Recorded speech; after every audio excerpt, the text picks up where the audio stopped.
La paz de Dios reine entre todos. Meditaciones y escritos de Jaume Ribó, apóstol de Cristo. Jesús comienza la despedida. Después que Jesús hubo hecho estas advertencias, contemplando aún al traidor sentado en la mesa, su adorable espíritu se contristó en profunda aflicción. Y ya deseoso de consumar lo que estaba dispuesto de las alturas, puesto que no había otra remisión posible para salvar a las almas de este destierro,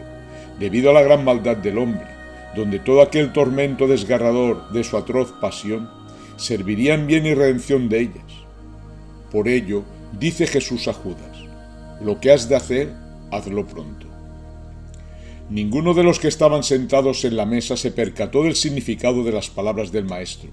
porque Judas era el que llevaba la bolsa de la comunidad que formaban, y muchas veces tenía que comprar cosas que les hacían falta. Como también, mandado por el Maestro, daba caridad a los pobres. Solo Juan comprendió con un escalofrío muy grande el significado de las palabras, porque siendo éste el discípulo amado del Maestro por su candor y pureza, era el más joven de todos, teniendo por aquel entonces unos 17 años, y siempre recostaba su cabeza en el pecho de Jesús cuando estaban sentados, y era su confidente. Por ello, anteriormente Pedro había hecho señas a Juan que preguntara al Maestro quién era el traidor, contestándole Jesús que aquel a quien él diera un bocado mojado, aquel era, y se lo dio a Judas Iscariote. Mas esta conversación fue tan tenue que no se enteró nadie. Pero en aquel instante que sucedió, entró Satanás dentro de Judas de una forma de dominio tal, sin ser dueño de sí mismo, debido a que llevaba mucho tiempo que el diablo lo instigaba, y él no rechazaba, lo consentía, donde por tal motivo ya no tenía fuerzas para volverse atrás. Por ello le dijo el Maestro aquellas palabras de que lo que tenía que hacer, que lo hiciera pronto. Así pues, sirvan para nosotros estos acontecimientos tan deplorables para ser siempre precavidos y vigilantes de nosotros mismos, pues con ello se precisa el poder tan grande del diablo sobre el ser humano cuando éste le da entrada.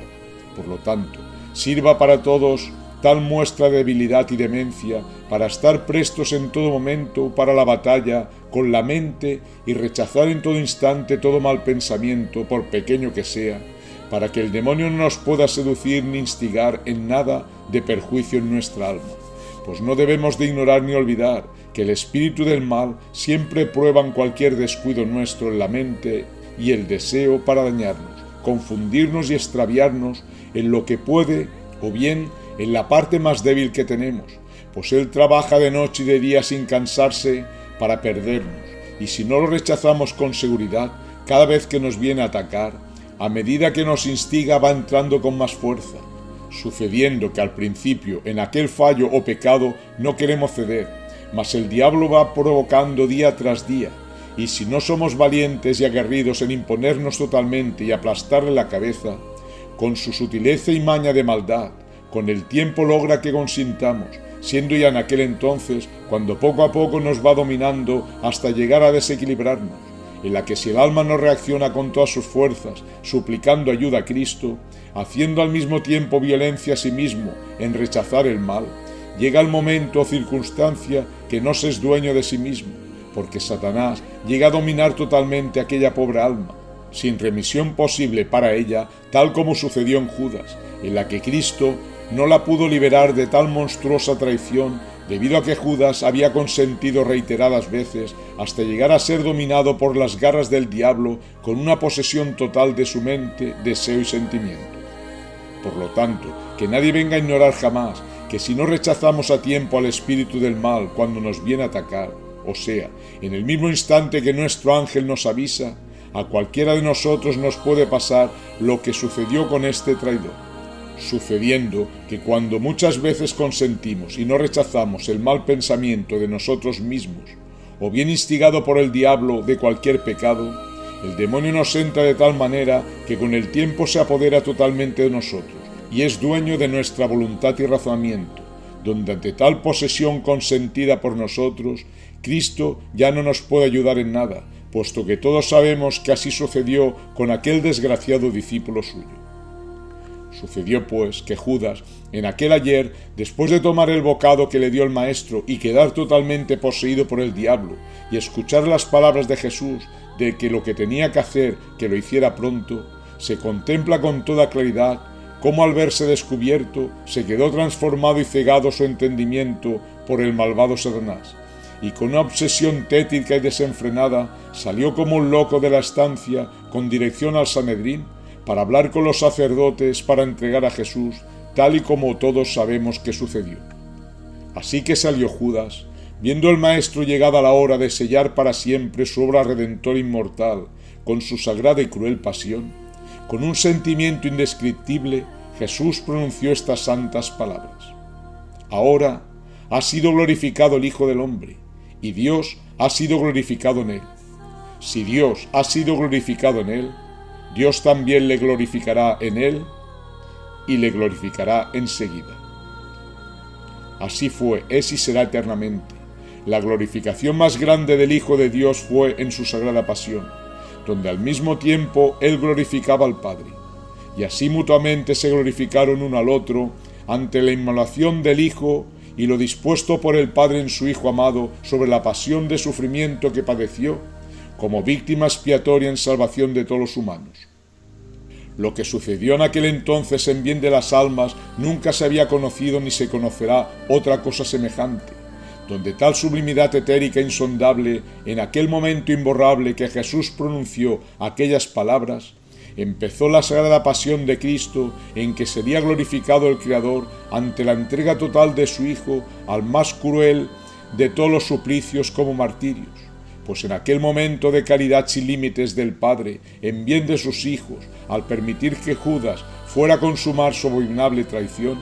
en aquel mismo instante era entregado al poder de las tinieblas el Hijo a quien más amaba, para que fuera apresado, escarnecido, vituperado, calumniado, escupido, azotado, martirizado y crucificado, bajo el sufrimiento inimaginable que nadie podrá calcular. Y que en esa permisión de Dios en que el diablo, bajo la vileza y barbarie humana, pudo apoderarse del cuerpo sagrado de Cristo para martirizarle despiadadamente hasta quitarle la vida de la manera más ignominiosa y cruel que se haya conocido, es donde está la glorificación del Padre y del Hijo que se haya visto en este destierro, ante los hombres de uso de razón, como ante todos los ángeles, arcángeles, querubines y serafines, porque con tales pruebas sobrenaturales de amor y caridad inigualables y desconocidas, se testifica de una manera infalible e irrefutable la bondad y misericordia entrañable del Creador hacia todas sus criaturas para que todos nos pudiéramos salvar, donde profundizando con sentimiento dentro de la permisión del Padre e inmolación del Hijo, esta glorificación se contempla y se vive ratificada de una manera tan heroica y sublime que no hay palabras para poder presentar la entrega total de este holocausto inconmensurable tanto del Padre como del Hijo, y no se puede presentar porque es tan sobrenatural como divino. Mas el hombre materialista, necio y egoísta, por falta de comprensión espiritual, no ha llegado a percatarse de tal sublimidad incomparable, porque si pudiera vislumbrar algo, por ingrato que sea, vendría a reaccionar de otra manera y estar eternamente agradecido, ensalzando y glorificando desde el fondo de su alma al Padre y al Hijo, donde entonces, por tal motivo, trabajarían y lucharían con todas sus fuerzas para seguir a Cristo y cumplir con santa perfección la ley de Dios, que es la doctrina de su Hijo, para salvarse y poder retornar para siempre más a la morada del Padre.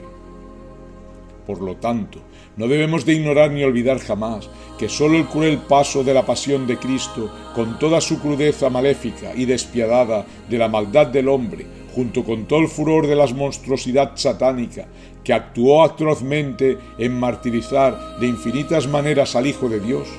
alcanzó Cristo la fuerza y poder sobrenatural para poder liberar a todos los hombres si éstos lo escuchan y lo siguen de las garras del diablo. También ganó poder y santo ejemplo para nosotros en poderlo imitar, trabajando y luchando de noche y de día sin cansarnos jamás, hasta alcanzar nuestra purificación, pues no debemos de ignorar que Cristo, con la virtud y potestad que alcanzó en su cruel pasión, aplastó e hirió de muerte al dragón de las 7 cabezas, tal y como narra el Apocalipsis, Por ello, el desterrado que camina en pos de Cristo nunca podrá ser vencido por el pérfido Satanás. Después Jesús, con el amor entrañable de eterna caridad que brotaba de todos sus poros, y con una nostalgia de sentimiento santo, les continuó hablando de esta manera: Hijitos míos, un poco aún estaré con vosotros, me buscaréis, y como dije a los judíos, a donde yo voy, vosotros no podéis venir. Palabras justas y reales que todos conocemos en más o menos perfección su contenido, puesto que Cristo en aquella hora le quedaba poco tiempo para consumar su obra redentora. Estaba presto y preparado para abrazar con todas sus fuerzas su cruel pasión hasta expirar en la cruz, llegando entonces el momento triunfal de partir de aquí y subir al Padre y ocupar su diestra que para él estaba reservada. Mas los apóstoles no podían subir todavía, les quedaba mucho por hacer, por eso no podían ir con él. Tenían que esparcir por todo el haz de la tierra las buenas nuevas que Cristo había bajado de las alturas, que eran las enseñanzas de vida eterna que él les había entregado, donde por todo ello Jesús les dice, con aquel amor santo de pureza y candor, envuelto por la nostalgia de la separación, que muy poco tiempo le quedaba de poder estar con ellos. Luego, después del fatal desenlace, lo buscarían para estar junto a él y recibir su calor de paz y santa armonía, pero no podría ser en materia, no podían tener contacto como en aquel momento de recibir su cálida palabra repleta de luz y vida directamente de su alma y cuerpo. Su contacto solo podría ser espiritual, pero que en aquellos momentos ellos no comprendían. Mas luego, pasados los días de la tribulación, con sus oraciones, meditaciones y comuniones, se fueron acostumbrando a su contacto sobrenatural, llevándolo siempre en su mente y corazón, haciéndoles eterna compañía, ayudándoles e iluminándoles en todas aquellas tareas difíciles durante su misión de apostolado. Luego Jesús, contemplando con su divina clarividencia cómo sus discípulos, que tanto había acariciado e instruido con las verdades eternas, se iban a quedar huérfanos, sin amparo ni contacto material de aquel que tanto les amaba y cobijaba en lo profundo de su corazón, con peligro de toda clase de acechanzas de la serpiente rastrera, mas sabiendo el Maestro que la unión hace la fuerza y que el amor es el lazo irrompible de la fraternidad, y que el diablo tanto les atacaría para que no hubiera concordia entre ellos, pues este bastardo sabe que si divide y separa, vence al bien y a las almas, y lo sabe porque a través de todos los tiempos, con su astucia maligna, ha hecho mucho daño a los hombres y también a los cristianos. Por eso Cristo, con palabras sublimes y eternas, les habló de esta manera: un mandamiento nuevo os doy, que os améis los unos a los otros como yo os he amado, que os améis mutuamente. En esto conocerán todos que sois mis discípulos, si tenéis caridad unos para con otros. Palabras eternas y sublimes las de Cristo, de un poder casto e invencible, donde la maldad siempre se ha estrellado,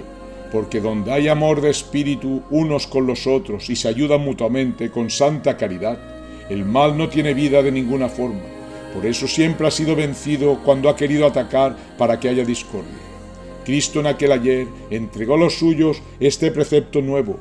mas si Cristo lo pidió en aquel entonces es porque sabía que serían atacados por el Rey de la muerte para la desunión y la discordia. Nosotros no debemos de ignorar que hoy, ante las tinieblas que estamos atravesando en este mundo invadido de toda clase de incredulidad y pecados más perversos, los ataques de la serpiente inmunda cada día son más virulentos y feroces. Por ello, no debemos de olvidar que el amado de nuestra alma nos pide a grito, cada día con más fuerza, que nos amemos todos con el mismo amor que Él nos ama. Mutuamente debemos amarnos como verdaderos hermanos, puesto que todos somos hijos de un mismo Padre. Entonces, ante este santo ejemplo de amor y caridad, de paz y armonía, el mundo conocerá con toda veracidad que somos fieles cristianos, discípulos del Salvador, portadores de la única verdad para salvar a toda la humanidad, donde luego, sin duda de ninguna clase, amaremos en esencia y en espíritu a todos nuestros semejantes, y por donde quiera que pasemos, la luz, razón y vida de Cristo irradiará en nosotros cual un imán de mensaje divino que atraerá a las almas hacia la verdad de la vida sin fin, a enlazarse y seguir con el esposo que nos ilumina y guía hacia la meta de nuestra redención para retornar a nuestro Padre. ¿Es que hay algo más grande en la tierra que el amor de Cristo? No, no lo hay ni lo habrá jamás. El amor de Espíritu de Cristo es aquel que mueve las montañas, allana los caminos, dobla los espinos, lo difícil lo hace fácil, lo imposible llega a ser posible. La cruz, por pesada que sea, se vuelve liviana, se convierte en luz, y el sufrimiento más agudo lo transforma en gozo, porque el amor verdadero viene del Padre, por ello es indefinido, invulnerable e invencible. Por eso Cristo, con la pureza de este amor, venció al mundo y toda la maldad que había en él. Pues no debemos de ignorar ni olvidar que ese amor casto que transmite el corazón del Rey de la vida siempre va envuelto de caridad y mansedumbre, de paz y armonía, de abnegación y tolerancia, de cordura y voluntad, de perdón y alegría, de bondad y ternura, de fortaleza y misericordia, de temple y justicia, porque todo su conjunto en general es algo inexplicable, puesto que todo lo puede y todo lo alcanza, siempre se resigna, llega a todas partes, no se cansa, es inmaculado, devuelve bien por mal, nunca se enfada, ayuda, conforta y siempre ama, y solo lo conoce aquel que lo lleva dentro del alma. Si el hombre supiera el bienestar y felicidad que da el amor de Cristo cuando se posee, el bien tan grande que recibe el alma aún viviendo en la penuria más amarga, en el contratiempo más adverso, el atropello más grande, el hombre por egoísmo se esforzaría por alcanzarlo, pero como el amor de espíritu es tan ingenuo como desinteresado, puro y santo, el hombre materialista no lo comprende, se le escapa de las manos, pues cuando se le ofrece lo rechaza, lo desprecia, nada quiere saber de su pureza inmaculada. Mas los que en verdad aman a Cristo, nuestro deber es repartirlo a todos nuestros hermanos, donde aquel que profesa tal realidad es la dicha más grande que puede llegar a gozar en este mundo el ser humano.